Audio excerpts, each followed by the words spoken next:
Good evening, everyone. Today is week three tutorial classes for the immunology course. I'm Himanshu, PhD scholar from IIT Bombay. So, let's start the week three tutorial. The first question for this week three tutorial is pepsin digestion of immunoglobulin G yields. Option A is FeV2 fragments and low molecular weight fragments also. Option B is two FAB fragments and one is constant fragments. Variable, two variable, FAB is a variable and C is a constant. So two variable and one constant fragment. Option C is one heavy chain and the one light chain. Option D is only light chains.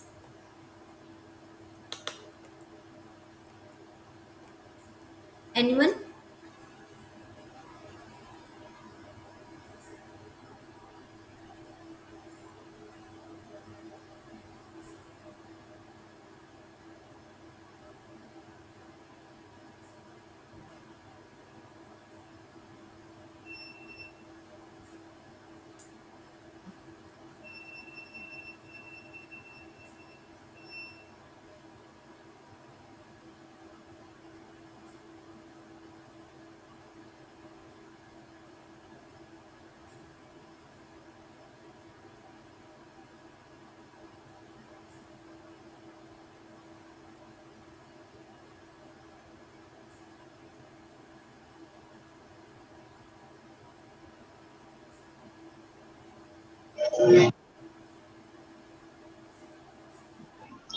Good evening, ma'am. Good evening. Ma'am, I have the question. I have sent you an email a while ago about this. I have a query about that. In this session, it is important to attend because I joined recently, so I Okay, did not understand. I'll check and then I'll answer you. I'll mail you back. Okay. Okay.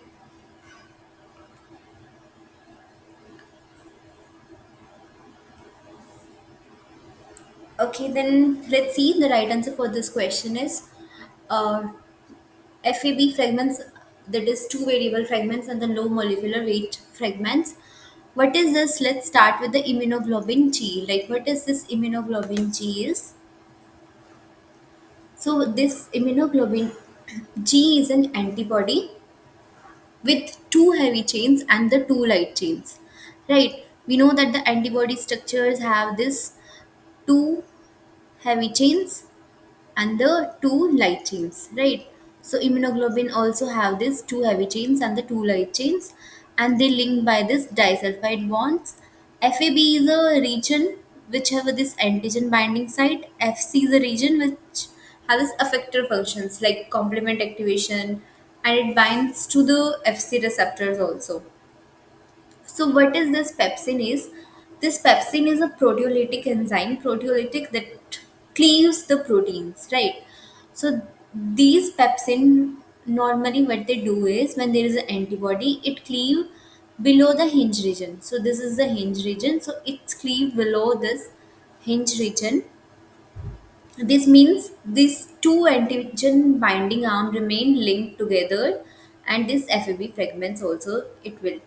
So it will generate this FAB fragment fully and not two like full complex. This one, like we can see that this complex FAB fragment when this pepsin digests, because it digests below this hinge region. So there is a disulfide bond which links this. So it will remain like that. But when like here also, but in case of papain, what happen is when this two FAB fragment and one constant fragment is generate, when this papain digestion is there, it cleaves this two individual FAB fragment and one FC fragments in case of option 2. But this pepsin, what they generate is this full complex, they generate FAB fragments and also this low molecular weight fragments. So this means that this two antigen binding arm, they remain linked together as FAB fragment, as a bivalent fragment, And also the remaining one, this Fc portion is broken into the small peptides, which will not left intact, right? So that's why this will generate this FAB2 fragments and also this low molecular weight fragments.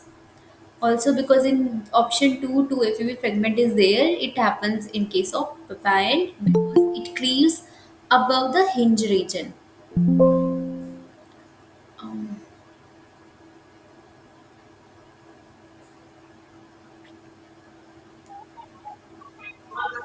So because this papain cleaves this above this region, and it will generate this two separate FAB fragments and one intact FC fragments. And through the diagram we can see that this is the antibody structures, and here this is the heavy chain and this is a light chain. They are linked by this disulfide bonds. When there is a pepsin digestion, these both are the proteolytic enzyme, pepsin also and papain also, depending upon on which amino acids it will act. Because this pepsin normally it will cleave above the hinge region, so that's why below the hinge region, that's why these full complex is there. But when it cleaves above the hinge region, we can see that these two fragments and one FC fragment is there, right? Same is there. So we know that this is the antigen binding site. We called it as paratop, and we know that in antigen we called it as epitope. So epitope will bind to the paratop, and here this is the variable region, and this is the constant region of any antibody. So in case of papain digestion, it will cleave above this hinge region, and we can see that this two FAB region will generate, and this FC region will remain as it is. And this papain normally where, like, this is a protease enzyme which is naturally present in papaya also, like very much, in very much amount it will present in papaya also, for like general knowledge. So moving to the next question, which of the following is responsible for the diversity of variable region of immunoglobulin? Option A is hinge region, option B is CDR, option C is epitope, and option D is agritope.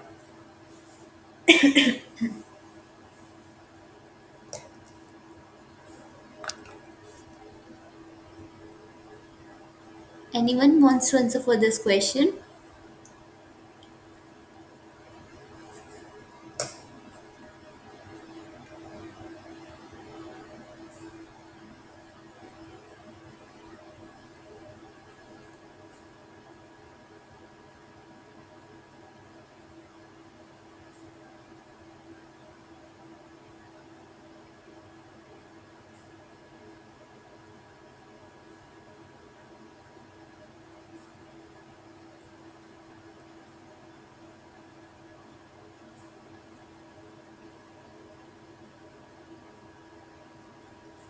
Okay, anyone knows what is this hinge region? In the earlier slide also I explained. Who will answer me for this? What is this hinge region?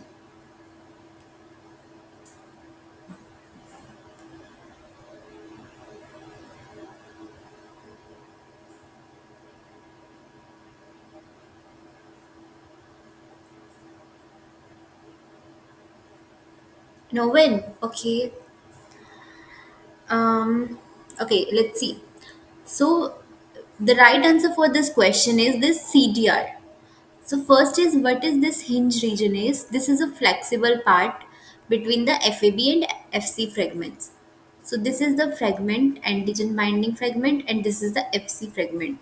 So the flexible region between these two is this hinge region, which connect this both, like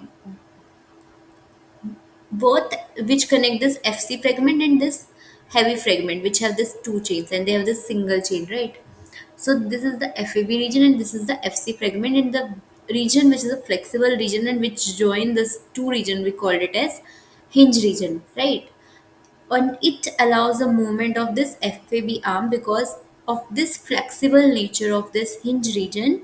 It can move, they can move their FAB arms, right? Antigen binding fragment arms, they can move, but they don't cause any diversity, but they don't have that capacity to, so that they can create the diversity. But in the question they ask, like, which of the following is responsible for diversity? So there is another region, that is CDR. So this CDR region, especially in the CDR3.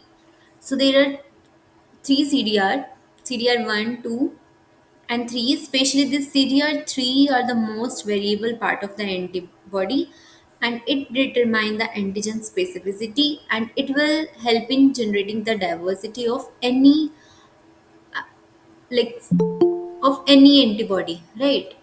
So these CDR are very important region of this antibody, which create this diversity.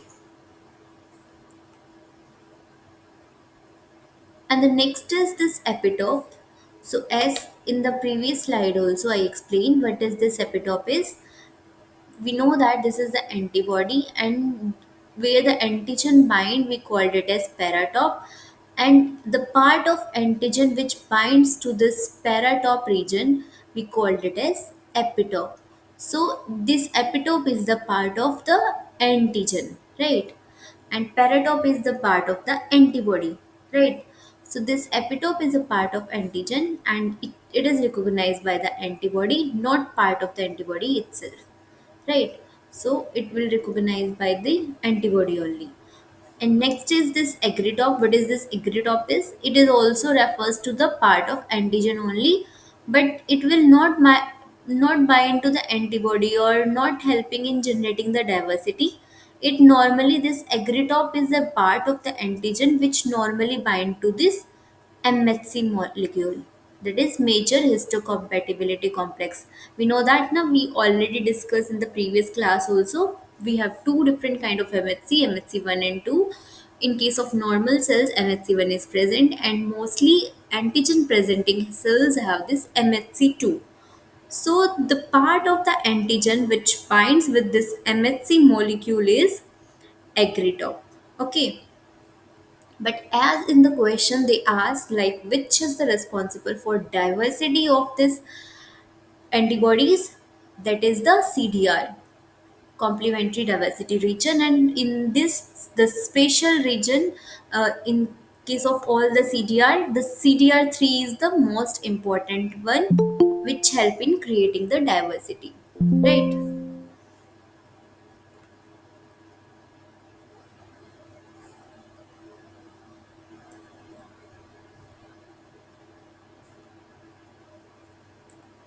So the moving to the next question, the class of immunoglobulin is determined by: option A is VH region of heavy chain, that is V is variable, H is hint. Option B is CH region of heavy chain. Option C is constant. Option C is light chain, and option D is the carbohydrate attached to the light chain.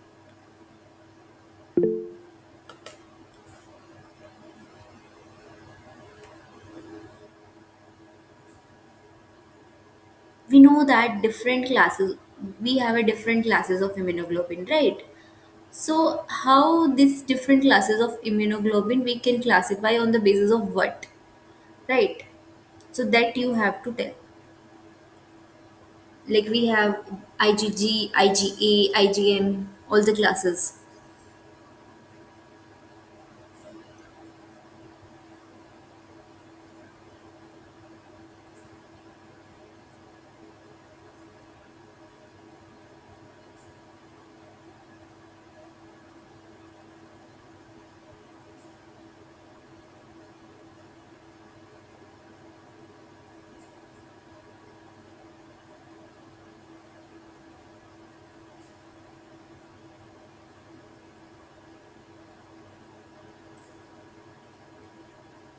Okay, let's see the right answer for this question. So this CH region, it helps mainly, the classes is based on this CH region of heavy chain. How? We know that antibodies are grouped into the different classes, and we call this as isotypes also. And what are the classes is? GAMED. Mostly, we also, if we can remember, is gum day. Gum means Sadness like gum, de, de. Okay, so we have this classes five: G A M T E, IgG, IgE, IgM, IgE, and IgD. So these classes differ in the heavy chain, that is gamma, alpha, mu, because they have a different. In case of IgG, they have this heavy chain gamma, G gamma, A alpha, M mu, E epsilon, D delta. And their function, we know that different have the different functions, like IgE help in the during the allergy, and Ig complement activation, IgA mucosal defense. So and their structure, on the basis of their structure also they are different. But what determines this class? So normally the constant region of any heavy chain that determines the antibody classes. Like, because these are the part of the constant, and changing the heavy chain constant region by the class switching change the antibody class, but not the antigen specificity. So that's why VH region, it will determine the antigen specificity. We know that in case of antibody, it this VH region will not determine the classes. Why? Because these variable region normally help in the binding with the antigen, right? So in the VH region, it determines the antigen specificity because it's bind with the antigen. So that's why it shows the antigen specificity, and we know that the region which help in the antigen specificity, we called it as paratope, right? Because it's the region which binds with the epitope of the antigen, and it will determine the antigen specificity, not the class. Okay, so the next option is the CH region. This is the right answer because this constant region is the region which define the any class or any isotype, right? And these light chain know the, because it determine whether the antibody has this cap kappa or light, because both this constant and heavy region of this heavy chain only, they can define the classes. If only light chain will into the, like, will determine, because we know that the light chain have only this part, but only this constant part, right? But this constant part only have this kappa or lambda, not other classes, like we know that other classes also there, epsilon and all. So it will not determine that classes. So that's why this constant region of a heavy chain, which have this which have both the region variable as well as this constant, in case of heavy chain, it will only determine the class and isotype. Next is carbohydrate attached to the light chain. No, it, the carbohydrate only help in the function, like how, like what content is the most is there. So that will normally define the any stability of any, like when the antigen binds with the antibody, how much binding is there, how much stable is there, and how it will function. So the carbohydrate attached to this light chain, it will only modify the stability and the functional part of any antibody, not their class. It will not define the class. So the only thing that define the class of any, all the classes is the CH region of this heavy chain. Okay, moving to the next question. The correct sequence of enzymes involved in the RAG dependent VDJ recombination is. So we have a different sets. Option A have this RAG1, RAG2, and then DNA PK will come, and then Artemis complex, and then Q70 Q80. After that, this terminal deoxytransferase, and then DNA ligase 4 and XRCC4 complex. Or first this Q70 and Q80 will come, and then TNA PK Artemis, and after that RAG1 and RAG2 come, and then terminal deoxytransferase, and last is DNA ligase 4 and XRCC4. And in the third case, this RAG1 and RAG2, that is recombination activation gene 1 and recombination activation gene 2 will come, and after that Q7080 and the TNA PK Artemis complex will come, and like that. So, what is the right sequence of this enzyme? And these are the enzymes which help in the VDJ recombination. And what kind of VDJ? Rag dependent, right? So anyone?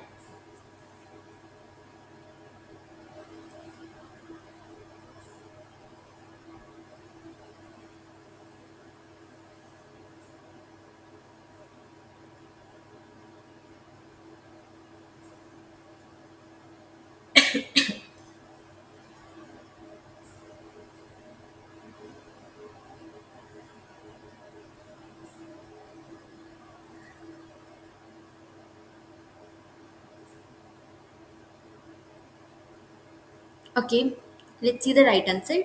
So first, what is this VDJ rearrangement? Anyone knows?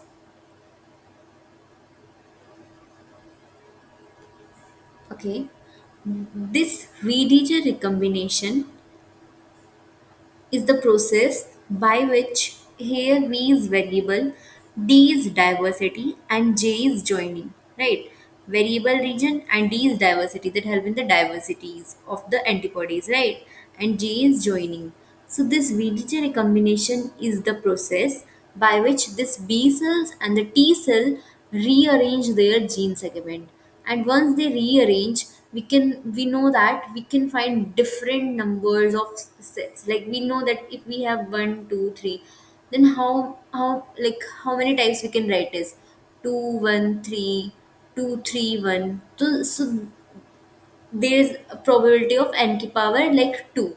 So if there are three different number and 2, then we can calculate it like that. So these variable diversity joining region, they can produce different like huge diversity of antigen receptor, so that this antigen will come and they will bind to that receptor and it will recognize and it will like, so that our bodies play a the defense mechanism like that.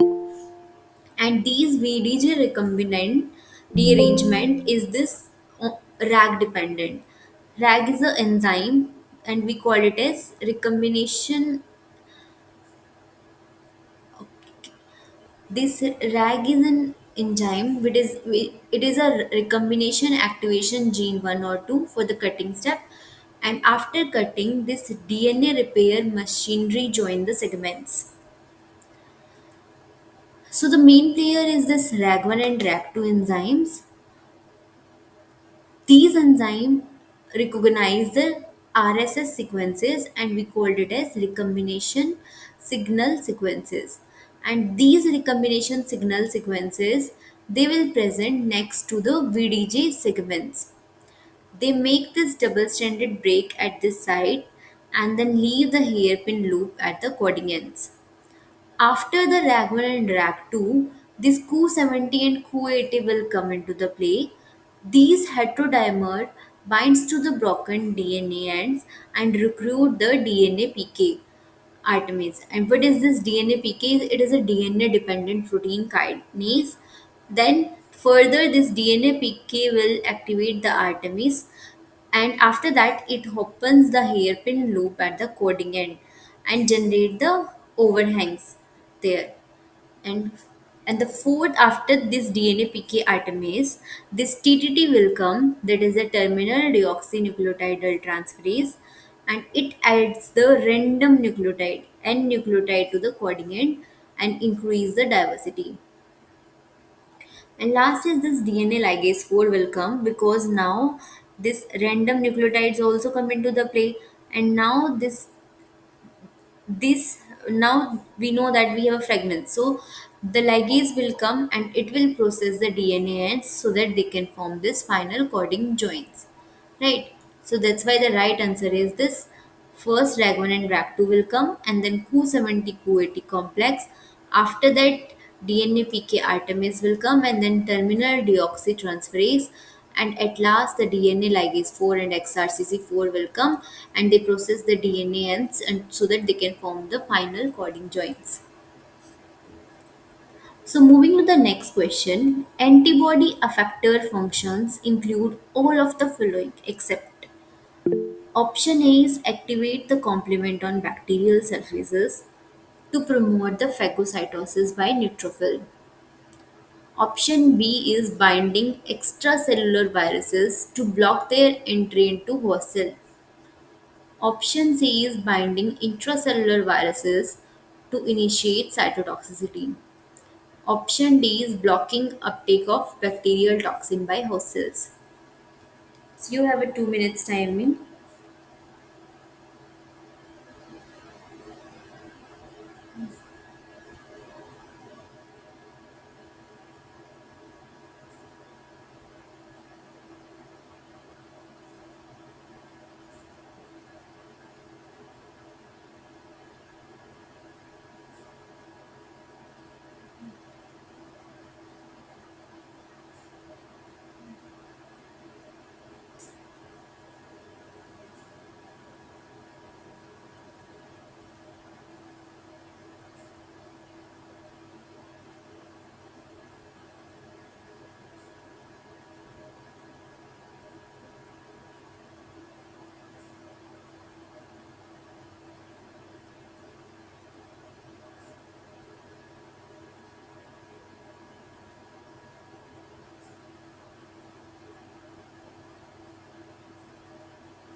Okay, let's see the right answer for this question. So, binding the intracellular viruses to initiate the cytotoxicity. So, antibody effector functions. So, antibody we know that it work in a several ways outside the cells to protect against pathogens. And the main function it will include is first is neutralization. That it will bind the toxins or viruses to block their interaction with the host cells. After that, opsonization is called the microbe, so they can, because after the coating this microbes, so that they can phagocytose this easily and ingest them. So that's why this opsonization will come, and then complement activation will come that triggers this complement cascades to lyse the microbes, and so that they can promote the phagocytosis. In case of ADCC, antibody-dependent cellular cytotoxicity, then NK cells will kill the antibody-coated cells, but it still requires the targets to be extracellular or at least accessible to the antibodies. So next is the antibody. We know that they don't enter these living cells to bind the intracellular pathogen. They work in the extracellular species. Intracellular pathogen we know that like virus, usually it is mediated by this NK cells, right? Or cell mediated immunity. So the first option is activate the complement. Yes, antibodies can activate the complement to opsonize the bacteria. Right, true effector function is there. So this is the right option. Binding the extracellular viruses. Yes, antibody can neutralize the virus before they enter the cells. So this is also right. Binding the intracellular viruses. Antibody cannot bind the viruses once they are inside the cells. Now after that, it's the function of the cytotoxic T cells. So after that, cytotoxic T cells will play a roles and they will bind to this intracellular viruses, right?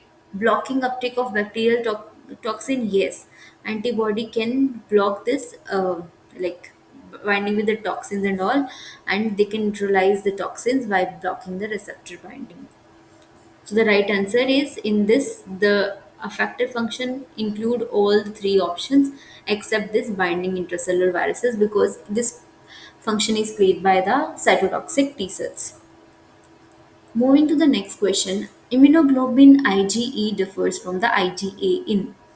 Option A is the number and location of intergene disulfide bond. Option B is the number of C domains. Option C is the length of the hinge region. Option D is all of the above.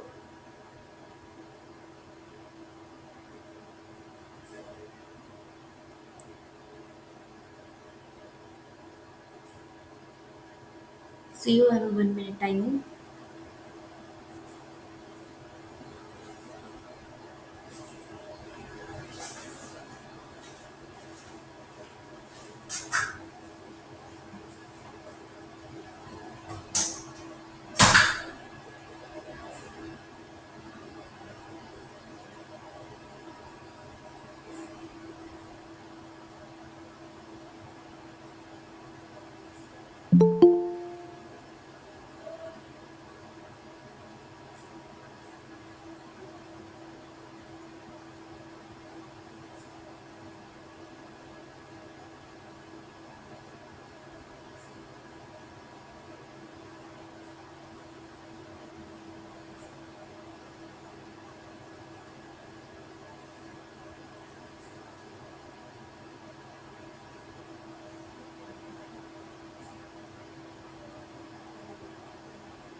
So let's see the right answer for this question. So all of the above is the right answer.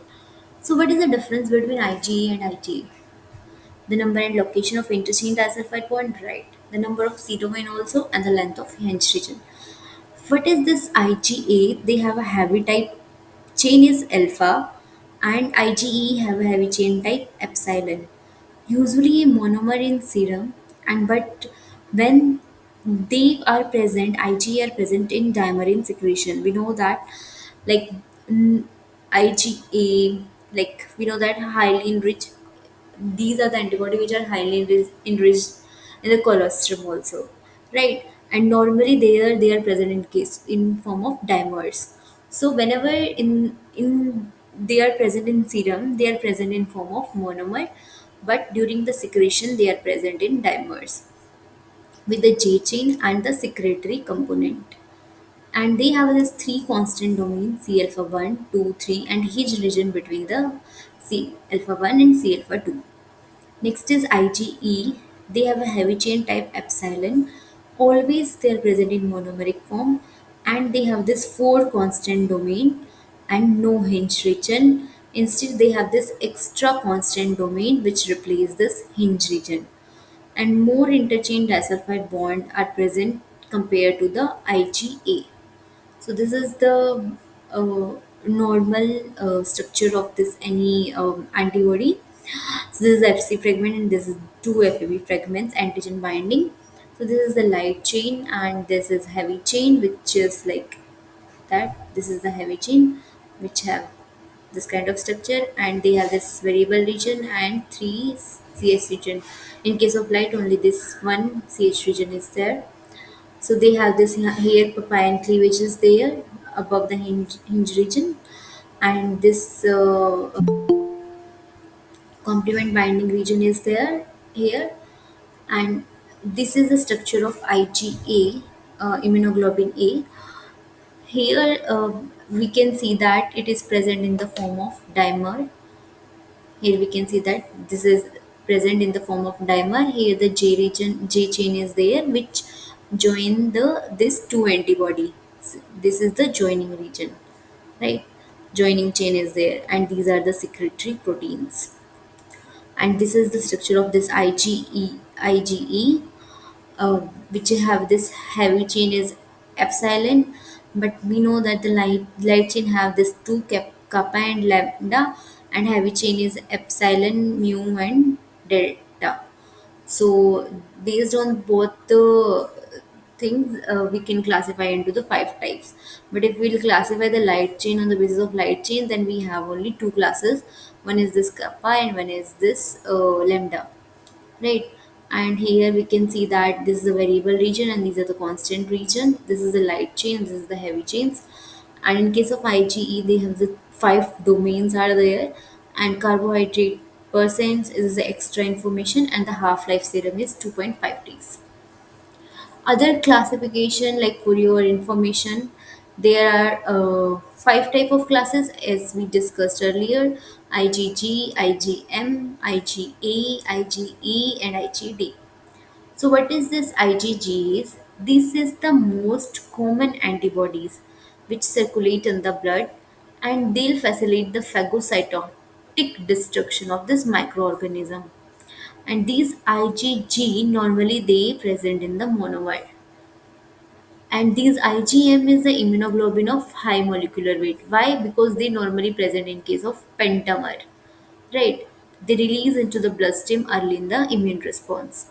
IgA, they can present in the monomer in the serum as we discussed earlier, and during the secretion they are present in case of in form of dimer. These are the immunoglobulins that plays a role in immune function of mucous membrane. IgE is an immunoglobulin produced in response to an allergy. During the allergy, it will present during the allergy. So IgT is expressed in the membrane of the immature B lymphocytes. So here all the antibodies are present, like three are the antibodies which are present in monomers, especially IgG, IgE, and IgD. But this IgM is present in form of pentamer, and IgA can either be monomer or they can present in the form of dimer also. IgG have the four subclasses, and these are the two subclasses. Yeah, this is the highest opsonization and neutralization activities IgG, and this is the first IgM is the first antibody that is increased upon the antigen invasion. Whenever any antigen is comes, then the first antibody which counteracted the IgM. So this is the very important question. And IgA expressed in the mucosal tissues and it prevent the colonization. And during the allergy, IgE is present. IgD functions as an antigen receptor on activated B cells. So depending upon the FCR regions, so they are also divided, and also they have a different serum concentration. Like IgG have the 75% present in the serum. This is the 10% and the 15 and the less than 0.001. So they have a different serum concentration also.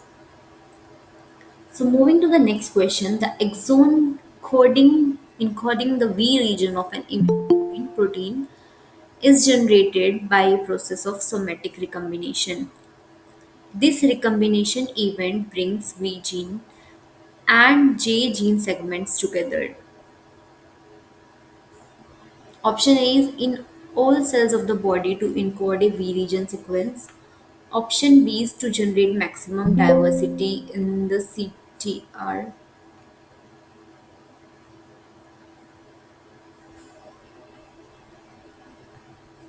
So, option A is in all cells of the body to encode a V region sequence. Option B is to generate a maximum diversity in the CDR3 sequence of the V region. Option C is by alternative RNA splicing to encode a V region sequence. Option D is by a precise mechanism that never adds or loses the nucleotide at the junction. And option E is to generate a single exon encoding the entire immunoglobulin protein. So it's this is the question related to the VDJ recombination only.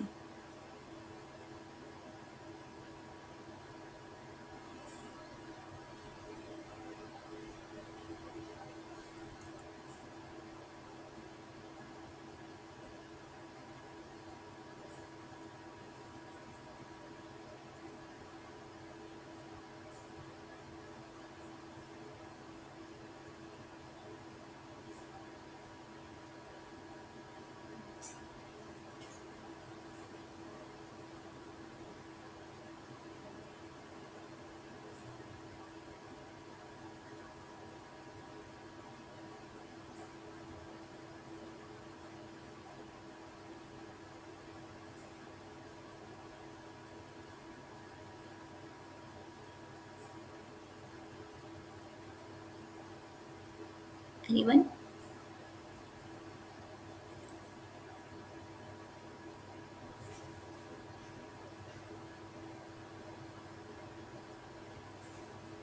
Okay, let's see the right answer for this question. So, this VDJ recombination, where it happens? Normally, it happens in uh, during the developing B cells and T cells for TCR region, not in all the cells. They are in the B and T cells, right? And why? Because they have to. We know that why VDJ recombination happens, because they have to create the variable region, antigen binding site of the antibody, right? And to diversity, how it come to the place, this junctional diversity is also generated during the process because of the VDJ recombination, where it cuts here, so they'll make the like as many as combinations. The exact number I don't know, but they are create like so many combinations, and so that they can generate this diversity. Especially, we know that the CDR3 regions, so the random addition or deletion of the nucleotides. We know that we have a like 3 into 10 to power 9 base pair genome. Oh, sorry. This is the like bacterial. We have the 4 into 10 to power 9 base pairs, right? Nucleotides. So the random addition and deletion of the nucleotides, so that many diversity they can form, right? Mechanism, and it is imprecise at the junction on purpose so that they can create the diversity. RNA splicing also happens to join the VDJ exon with the constant region exon, but initially this VJ joining is a DNA recombination events. Here also they are saying that the recombination events brings this V and J gene segment together. Why? So the main, when you read the all the options, we know that why this VDJ recombination happens. Mostly because they have to generate the maximum diversity in the CDR3 sequence of the V region, as we already discussed also. So this is the right answer, so that they can create the maximum diversity, right? So to create this variable region, so that the antigen will come or they can bind with that region, right? Antigen binding site, so they can make as many as antigen binding sites in the antibody. So that's why this recombination events happen, and they can bring this V and J segments together. So here we can see that this is a V, D, J. So here D, like uh, here it plays a role, and these nucleotides will delete, and then it will combine with the help of ligase 4 and XRCC4, as we discussed earlier, because we know that different set of protein will come. First RAG1, RAG2 will come, recombination activation gene that derives the recombination events, and after that DNAPK, Q70 and Q80 will come during this ends, and then DNAPK will come, and after that after DNA PK, TDD will come so that it can form the nucleotides, and after that, in the last, ligase 4 will come so that they can join that segments. So these all happens because they can create the diversity, right? As many as diversity. So that's why this joining happens. Moving to the next question, these recombination signal sequences. So this question are like very big, but you don't need to afraid, because like to see that like how much length is there. But the very simple concept we know that, like why VDJ recombination happens and how it happens, then we can answer this question, right? In this question also we can see that, like seems like it's very complex, but the we know that VDJ recombination, why? Because so that they can generate the maximum diversity, right? Here the alternative RNA splicing, in like in the third option also, alternative RNA splicing, but we know that no, it's not happen with the help of alternate RNA splicing. VDJ recombination, it help with the help of recombination, right? So there the recombination events happen. In the question only the answers is there.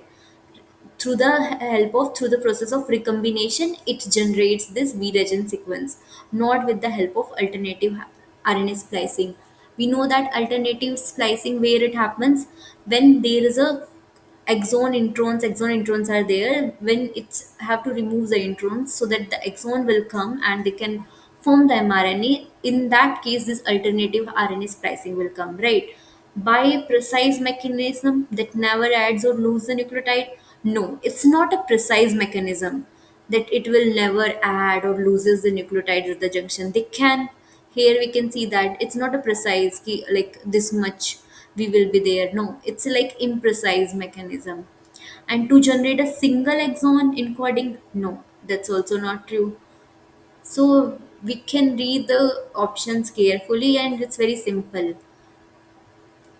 So moving to the next question.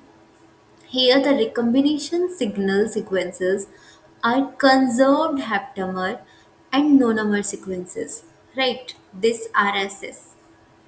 These are the sequences which are the very conserved haptamer. Haptamer is the 7 nucleotide sequence, nonamer is 9. That flank the VDJ gene segment. So these are the sequences that they flank the VDJ gene segments.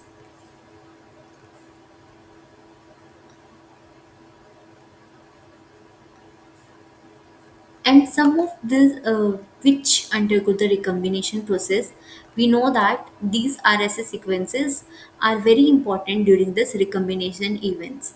So this VDJ recombination, during that, these are the sequences that help to initiate this VDJ recombination, right? And what are these RSSs is? These are the conserved haptamer and nonamer sequences. In the question only they explained so much. So these are the sequences that flank this VDJ segments, and they will undergo this recombination events so that they can generate the final V region coding exons. Okay, right. Then but some of these have 12 nucleotide spacers between the haptamer and nonomers. Like what happen is, like some of them have this 12 nucleotide spacer between this haptamer sequences and these no-number sequences. So this recombination signal sequences, some of them have this 12 nucleotide spacers. Spacer means like which have, there's a space between these two sequences, this 12 nucleotide, this haptamer and no-number sequences. Some have the space of this 12 and some have the space of this 23 nucleotide spacers. And now in the question are the reason recombination signal sequences come in this two form is, like why the spacer sequences is needed. Why, what is the reason for this recombination signal sequences coming in this two form? Why that these two forms are there? That some have this 12 nucleotide spacers and some have this 23 nucleotide spacers. So option A is to ensure the correct assembly of gene segment so that a VH recombines to a DH and not to the another VH, for instance.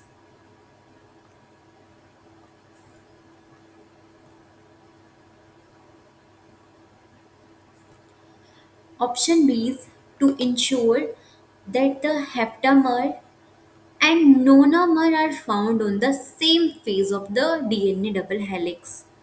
Option 3 C is to ensure that this kappa and this lambda and heavy chains recombine within the locus, not between the loci. And option D is to ensure that this kappa, lambda, and heavy chain gene segments do not undergo recombination with non immunoglobulin genes.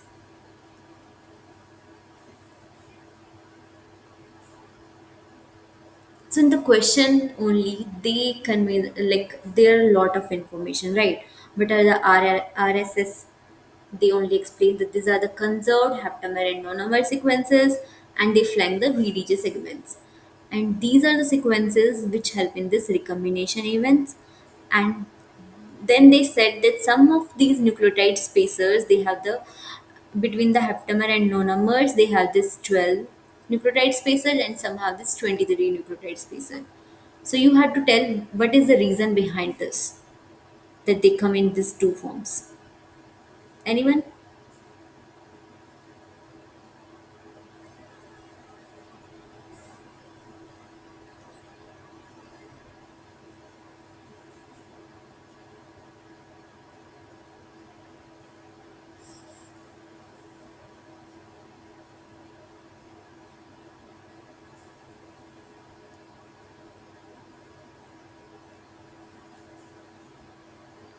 Okay, then I'll explain you what is the right answer.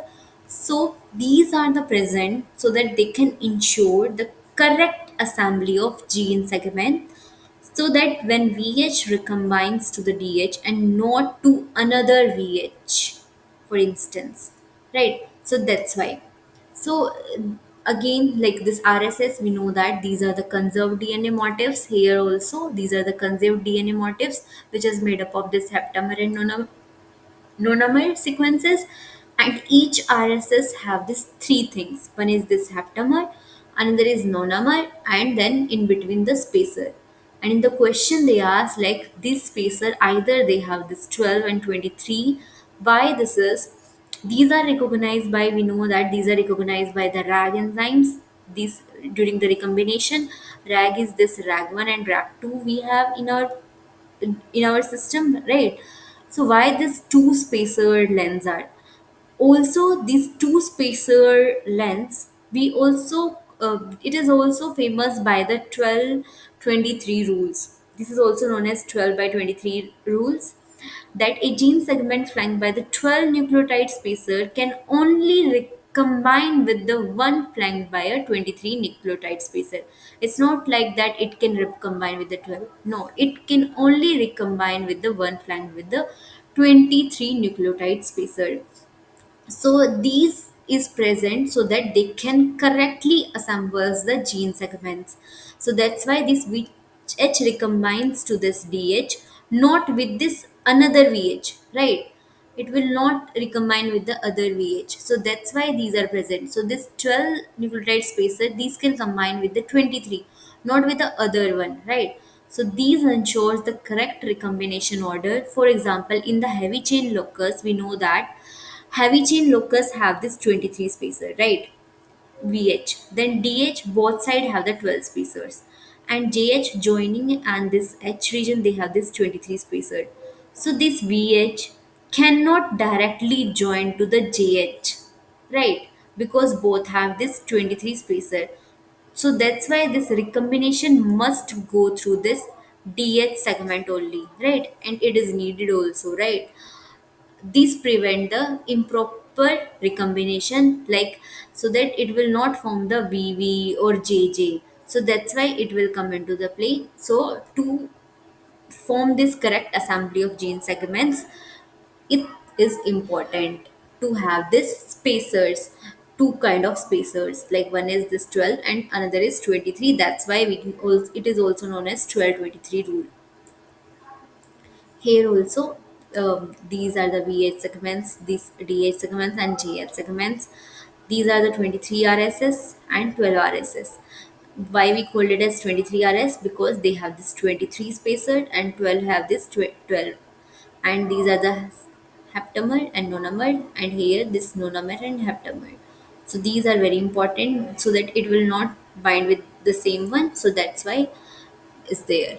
So this prevent the improper joining and enforce the correct order only.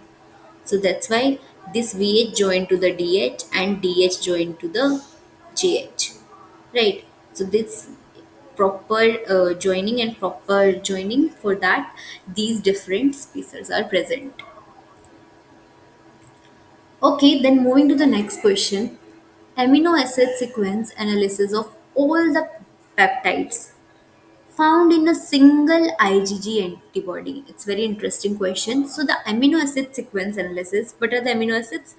Like we know that different proteins have made up of amino acid, right? Amino acid like glycine, leucine, lysine.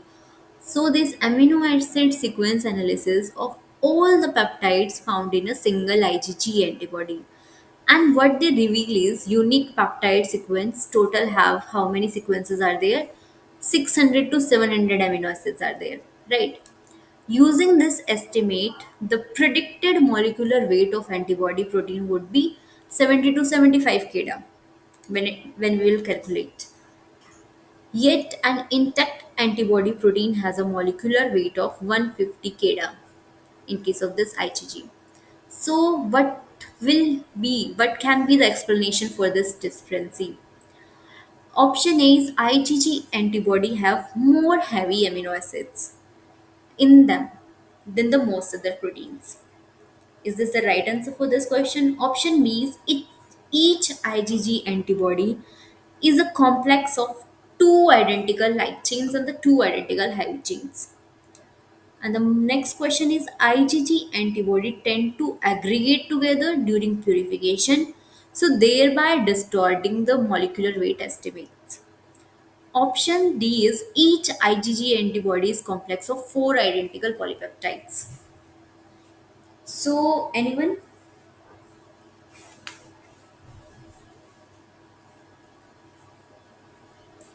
you can go through carefully.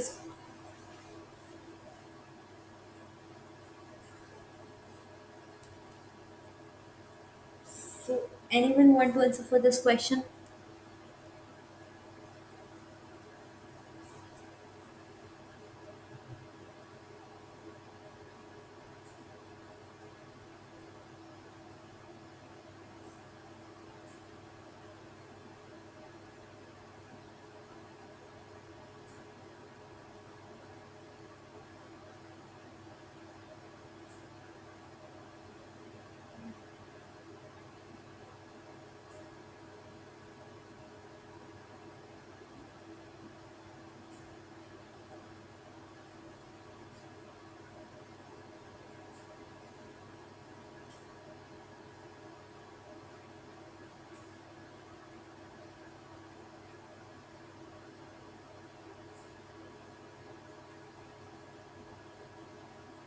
Hello? In the class. In the class, I'll call you back.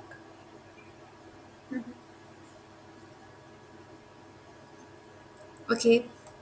So the right answer for this question is each antibody is a complex of two identical light chains and two identical heavy chains. So the basic idea, we know that the amino acid sequencing have this unique peptide sequences, right? And they have this 600 to 700 amino acid. And we know that each amino acid, like when we calculate the molecular weight, it will come around 110 kDa per residue, and you would estimate that when the 600 amino acid is there, then we can divide with the 110 dalton and it will come around 66,000 dalton, that is 66 kda. Or if 700 amino acid is there, then it will come around the like 77 kda, like so the it will come around 70 to 75 kda, right? So now they are giving that if it is made up of like only this much, then the predicted molecular weight would be 70 to 75 kDa. But intact body have this 150 kDa. Like why this is? If we know that IgG, these is the hetero, maybe it is made up of two identical heavy chain and two light chains. So That's why the molecular weight, if it is present in the heterotetramer, then 70 plus 70 around 140, like 150 kDa. Like because they have the two double upper part and two double down part. So it will come like this 66 plus 66 and 77 plus 77. Right? So they have like two light chains, 66 plus 66, and if this 77 plus 77, then only this 150 kDa will come if it is present in the heterotetramer. So the right answer is each IgG antibody is complex of two identical light chain and two identical heavy chain. If this is the right answer, IgG antibody have more heavy amino acids. No, it's not possible. Like if whether they have a heavy or light, like then most other proteins, like it's not possible, right? Because amino acid have the same 110 kilodalton average molecular weight is. It's like it will not impact the molecular weight, right? Second is the right, and the third one is IgG antibody tend to aggregate together during even they aggregate during purification, how it will distort the molecular weight estimates. Right, it's not a like valid reason. IgG is complex of four identical. If it is made up of four identical, then it would be like 66 into four, but it's not possible, like both chains will be there. So the right answer is each IgG antibody is complex of two identical light chains and two identical heavy chains. So that's why it will leads around this 152 kDa, and it's matching also. So the very right answer for this question is each IgG antibody is complex of two identical light chains and two identical heavy chains. That means these antibodies present in heterotetramer, right? So moving to the last question, and very simple, all are non-covalent forces that hold together the antigen antibody complex except. So all other forces which present and which holds this together antigen antibody are the non-covalent except one of the covalent forces. Like what are the covalent forces in this options? Option A is electrostatic force. Option B is hydrogen bonds. Option C is van der Waals forces. Option D is hydrophobic forces, and option E is disulfide bond. Anyone?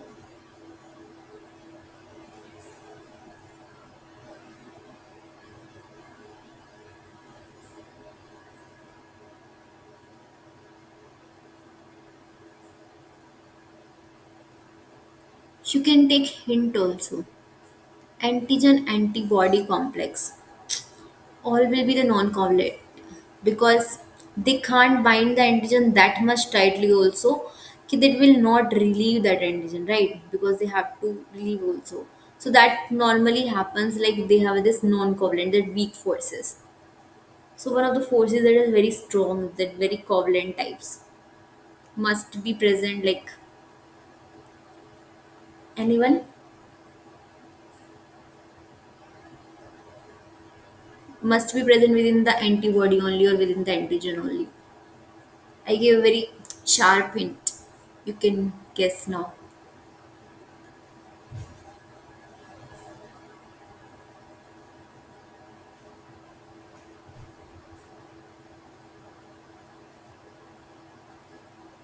Okay,